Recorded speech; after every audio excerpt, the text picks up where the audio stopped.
escritora Nélida Pion um dia se encontrou diante de uma situação complicada.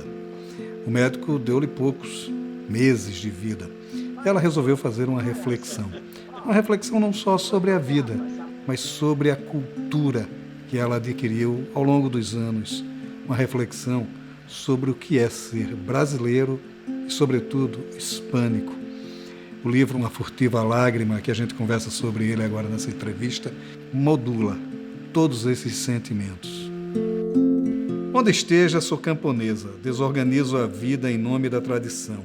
Assim, instalada em uma pensão, reorganizo o quarto como se fosse ali ficar para sempre. Também a alma tende a se adaptar no afã de acompanhar o corpo. Quero a vida em torno do catre, um espaço privilegiado para brincar e dançar com quem esteja. Nélida, minha querida, eu queria começar essa conversa a gente falando um pouco sobre Uma Furtiva Lágrima, que é um livro muito interessante, porque não é um livro de memórias, embora haja muita memória no livro. Eu acho que ele é mais um livro de lembrança das sensações, onde você fala mais dos seus sentimentos, das suas vivências e da sua reflexão. Faz uma reflexão profunda sobre o mundo em que você viveu, conviveu. Como foi escrever esse livro? Sei que não é uma coisa muito estranha na sua obra, mas eu acho que ele está mais aprofundado, né? Eu acho que eu sou uma mulher em progresso meditativo, né? Há muito eu descobri os meandros, né? Quase assim, o frontispício do pensamento humano. E me fascinou sempre. E isso, com a idade, eu fui tendo a liberdade de engendrar o pensamento, de saber o que é pensar. Tanto que você vê que o pensamento perpassa a humanidade. Até existiu o pensamento geográfico, o pensamento teórico, o pensamento teológico, de todas as formas, né? Então, me tocou a arte de fabular o pensamento. Eu acho que tem muito a dizer isso. E esse livro tem a impressão que eu fui cada vez me libertando e aprofundando.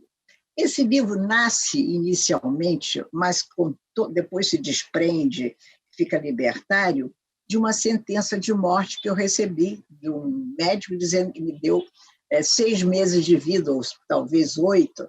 Enfim, e eu então, como que se eu estivesse inscrita no cortejo da morte, eu resolvi fazer um texto, uma espécie de um diário da morte, alguma coisa bem eloquente e, no fundo, muito teatral, porque eu sou uma mulher um pouco teatral, é isso aí.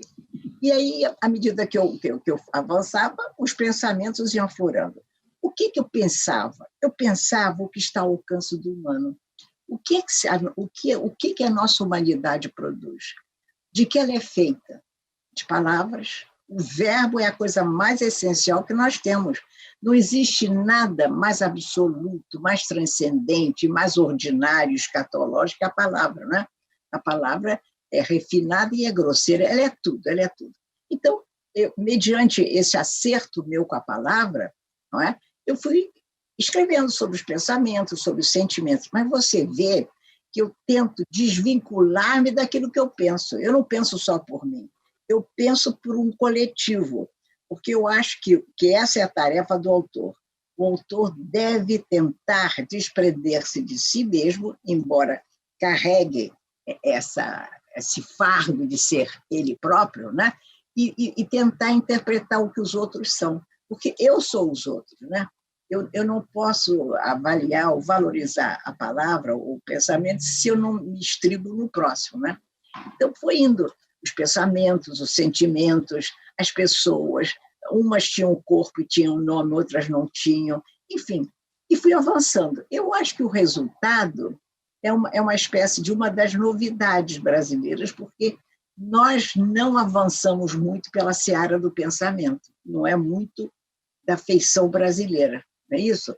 É como se o brasileiro achasse que só pode pensar através de fatos corriqueiros, de episódios. Eu, então, penso distante de um episódio ficcional. Mas há um aspecto do livro que me chamou muito a atenção, que é o legado cultural. Você carrega, não nas costas, mas no colo, toda uma carga cultural muito forte, no que você foi aprendendo ao longo da vida, né? desde as reminiscências da infância dessa questão da dupla nacionalidade, que você continua se dizendo carioca, mais que carioca de Vila Isabel, mas carregando todo este legado de outra pátria. Também como é este diálogo dentro do livro? É uma espécie de legado de carinho também, né? Mas você vê, você falou uma coisa muito bem observada que poucas pessoas realçam. Eu realmente, eu vou ter que ser um pouco modesta, vou ter que ser.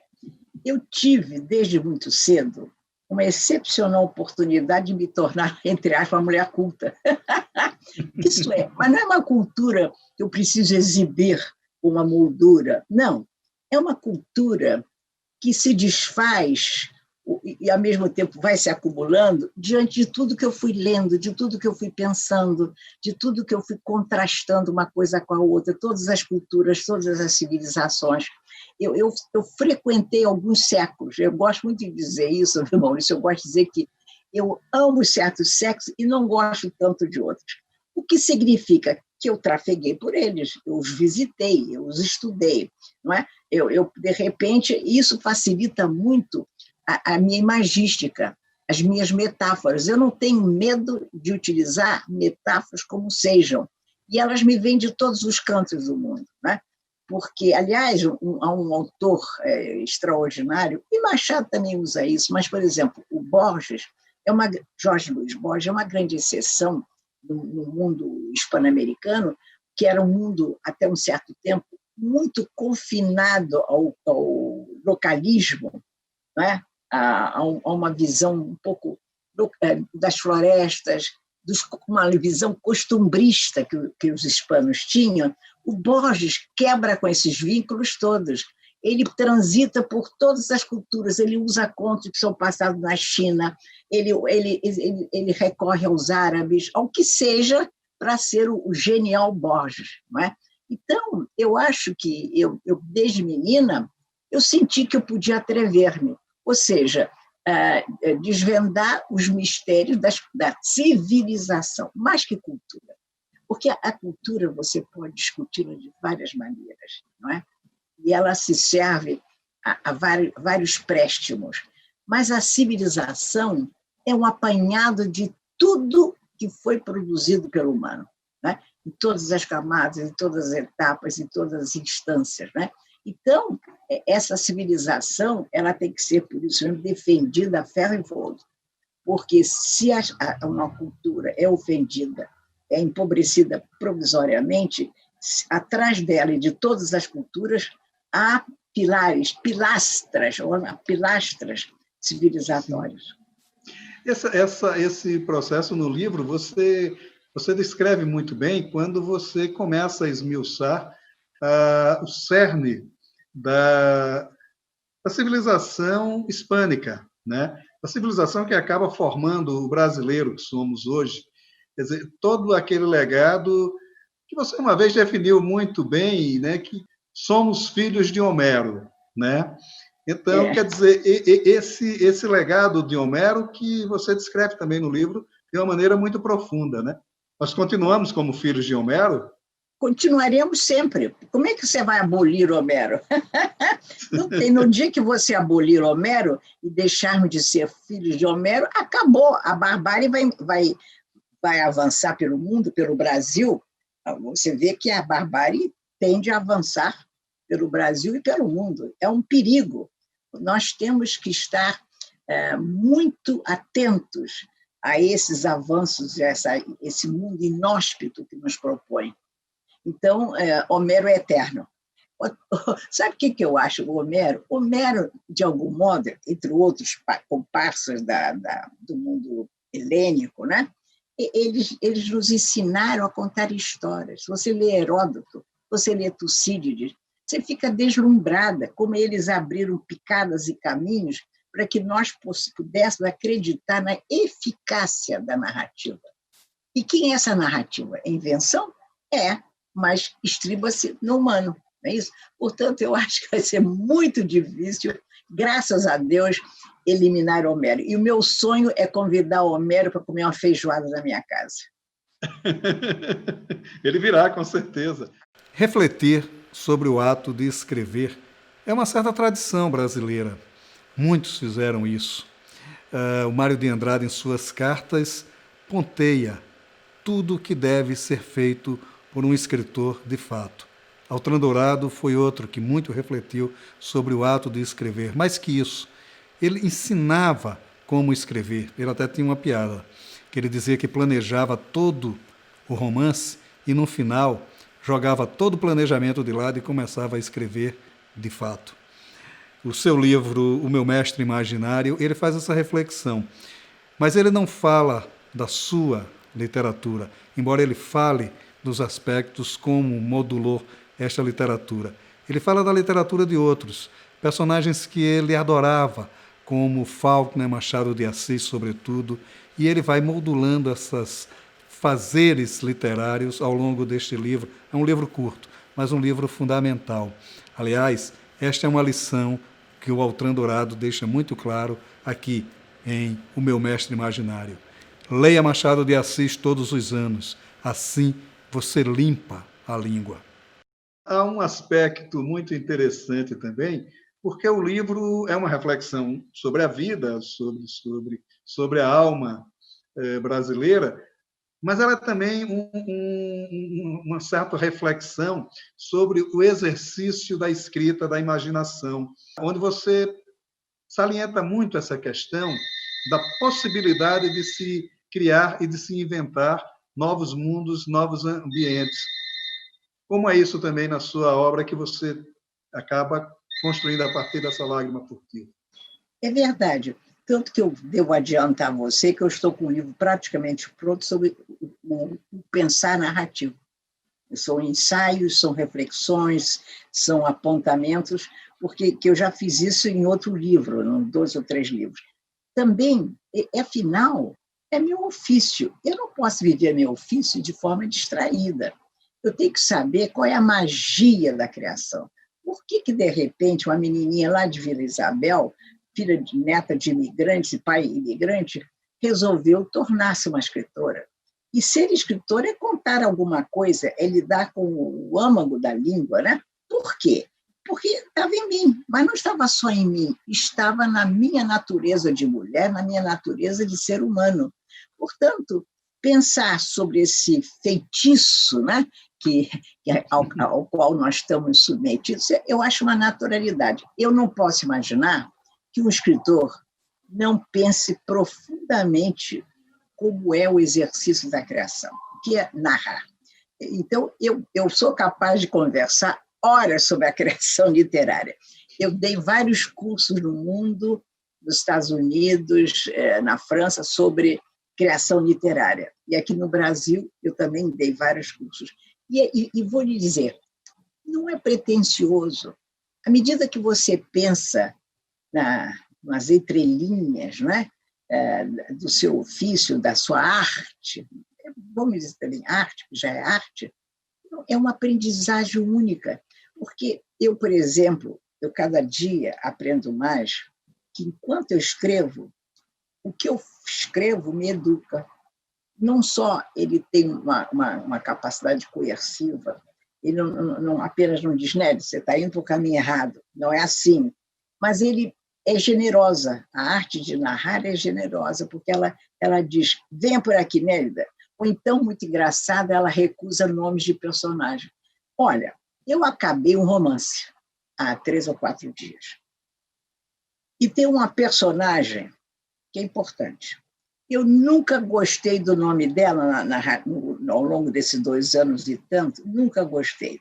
E, recentemente, quase 15 dias antes, olha só o absurdo, eu mudei o nome dela, porque ela me dizia, esse nome não é meu, por favor, Nélida, por favor, como diziam, tenha tenência, não é meu nome. Então, você vê que é uma arte maravilhosa que não apenas flagela você durante a sua construção, porque é difícil essa arte, mas ela também tem a generosidade de educá-la, mostrar as trilhas, as pegadas, o pergaminho do texto. E há uma tradição, né, muito profunda brasileira nessa reflexão, o Altran Dourado, o Osman Lins, as cartas do Mário de Andrade, que são grandes reflexões sobre o processo criativo da poesia, né? E agora você faz esse exercício de uma maneira muito sutil, né? Pelo menos numa Lágrima Furtiva, você incorpora o ofício da escrita e a reflexão sobre a escrita como uma espécie de âmago seu, né? Você está oferecendo um âmago. Mas aí é deliberado, porque eu não queria, dentro dessa Furtiva Lágrima, um apêndice, que seria um ensaio. Eu tenho ensaios, eu tenho muitos ensaios, já ganhei prêmios internacionais como ensaística. Inclusive, eu ganhei um dos meus prêmios, muito bonito, como o melhor ensaio sobre Cervantes. Então, eu tenho ensaio, mas nesse eu tomei cuidado para fazer uma adequação entre a reflexão dessa escrita, né, e o resto do texto, para criar equilíbrio de linguagem. Esse seu novo livro, que tem um nome belíssimo, né? Um dia chegaremos a Sagres. Não. Um dia chegarei a Sagres. É uma primeira pessoa que fala. Certo. Aliás, é um romance em primeira pessoa, passado em Portugal, no século XIX, e o personagem que narra o livro é um homem. Olha, e essa experiência de ter um narrador, como é essa experiência? Eu não lembro, pelo menos eu não lembro de ter um narrador na sua quer dizer, um narrador masculino na sua obra. Não, eu não tenho narrador em primeira pessoa em nenhum livro meu. Mas eu vou lhe dizer, para mim é absolutamente natural. Eu não tive problema, porque eu visto o corpo do outro com naturalidade. E por quê? Porque eu acho que o escritor ele não faz literatura feminina, ele não faz literatura masculina. Ele faz uma literatura que abarca o ser humano em qualquer dimensão física ou psicológica ou a psique humana, não é isso? Então, por exemplo, se não fosse assim, nós teríamos a literatura não teria sobrevivido, porque ela teria expulso as mulheres dos livros dos homens, e as mulheres escrevendo teriam expurgado os homens dos seus livros. Portanto, meu bem, Shakespeare não ia ter Ofélia. Sobretudo, um exemplo notável para mim é Flaubert, com Madame Bovary. Ele, quando ele é acusado não diz de pornografia, de erotismo, de um livro que é a Madame Bovary, ele, no testemunho lá, ele diz num determinado momento, Madame Bovary sou eu. C'est moi. Bovary, Emma, c'est moi. Entendeu? Então, o que ele quer dizer? Que o livro levou 5 anos para ser feito, 5 e poucos meses. Ele dizia que ele foi Emma o tempo todo. Tanto que é muito engraçado que ele tinha uma amante, a Colette. Ele só visitou 25 vezes em 5 anos. Portanto, um sacrifício erótico supremo. Para poder ser mais ainda Emma. O seu novo livro fala de um ponto emblemático de nossa história, de nossa cultura, e um ponto de ousadias. Quer dizer, o livro também é um desafio de ousadias, ele vai trabalhar muito com esse sentimento? Vai, e sobretudo no final, meus amigos, é um choque de audácia. O século XIX, olha, eu própria, eu acabei de reler, fiz a grande releitura 8 vezes. Eu tenho mais de 1 metro e tanto de originais. Eu própria, relendo, eu disse, meu Deus, onde é que eu estava para ter feito isso? De uma audácia absolutamente espantosa. Vocês vão ver, se Deus quiser. Você vai ver, Maurício. Eu não sei se os outros vão me dar essa honra, mas eu espero que você me dê que ler. Não, eu já estou ansioso para lê-lo. Terei o maior prazer em ler, como sempre, tenho o maior prazer em ler seus textos. Obrigada, muito obrigada. Nélida, Uma Lágrima Furtiva tem um aspecto curioso também, a dedicatória que você faz do livro. Claro. Muito bem. Por que essa dedicatória tão carinhosa, tão intensa? Porque o livro é dedicado ao cachorro Gravetinho. Todo mundo sabe, ele esteve na minha vida uns 11 anos. A paixão, o amor profundo que ele me inspirou. Em um dos meus livros de memórias, de reflexões, eu digo uma frase fundamental sobre ele. Eu não estava preparada para este amor. Eu não estava quando ele apareceu na minha vida. Mas eu me enamorei assim como se ele fosse um ser humano maravilhoso. Eu aprendi tanto com ele. Eu alarguei a minha humanidade, a animalidade dele. Ele tinha uma transcendência extraordinária. Os amigos brincando diziam assim, ai, Nélia, mas ele era bravo. Claro que ele era. Porque, e mal educado. E por quê? Porque eu o eduquei para ser mal educado. Eu não queria um cachorro bem educado, domesticado. Eu queria que ele fosse esplêndido, esplendoroso, sabe? Que ele fosse fiel à sua natureza e não à minha. Imaginou o Gravetinho me obedecendo no sentido assim de deixar de ser ele quem era? Então, quando ele morreu há 2 anos, eu vou fazer uma confidência. Eu tinha esse projeto desse romance algum tempo antes, algum tempo. Eu não ia, porque eu não ia nunca deixá-lo. E eu não poderia levá-lo para Portugal, porque ele era muito brabo e ele não suportaria o porão do avião. Ele podia morrer. Então, eu nunca o sacrificaria por causa de um romance, por mais que eu seja escritora.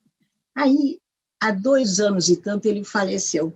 Ou seja, ele disse para mim, vá, Nélia, vá para Portugal, vá fazer as suas pesquisas e vá escrever seu livro. E foi o que eu fiz. Então, o Pedro Paulo de Sena Madureira, ele disse uma vez, ligou para mim, entusiasmado com o livro, disse, ô Nélida, há 3 cachorros da literatura brasileira, Machado, Graciano Ramos e você. Então, Gravetinho foi homenageado, assim, publicamente, porque eu acho, querido amigo, que o amor pede provas. E eu dei todas as provas possíveis a esse Gravetinho Pignon. Eu o chamava de Gravetinho Pignon. Muito explicado. Claro. E agora, mas deixa eu dizer, porque senão vão zangar comigo. Eu agora tenho 2 cachorrinhas, também pelas quais eu sou apaixonada. Suzy Pignon foi para Portugal comigo, ficou 1 ano comigo em Portugal. Sou muito agradecida a ela. E o livro, depois vou contar, se você quiser saber. Esse novo livro, é dedicado a ela também, entre outras pessoas. É muito bom. E tenho agora uma que me apareceu 1 ano, que é uma coisa, é um ser abrasivo, independente, rebelde, uma piquirrucha chihuahua chamada Pilara Pignon, que era o nome da minha bisavó. Então está explicado toda a paixão. Isso aí. Nélida, minha querida amiga, muito obrigado por essa entrevista. Como sempre, é um prazer conversar com você. Mas você, olha, quando eu soube que era você, eu disse, mas ele é um grande mestre, formidável. Eu me dei conta agora que eu não pude cumprimentar, porque nós entramos logo na nossa investida verbal, que eu não pude cumprimentar o público e agradecer a presença deles para que eles vão nos ouvir, né? Eu agradeço. E agradeço muitíssimo a você, Maurício, pelos seus saberes, pela sua atenção. Você é um homem culto, um escritor que ama a literatura e ama os outros.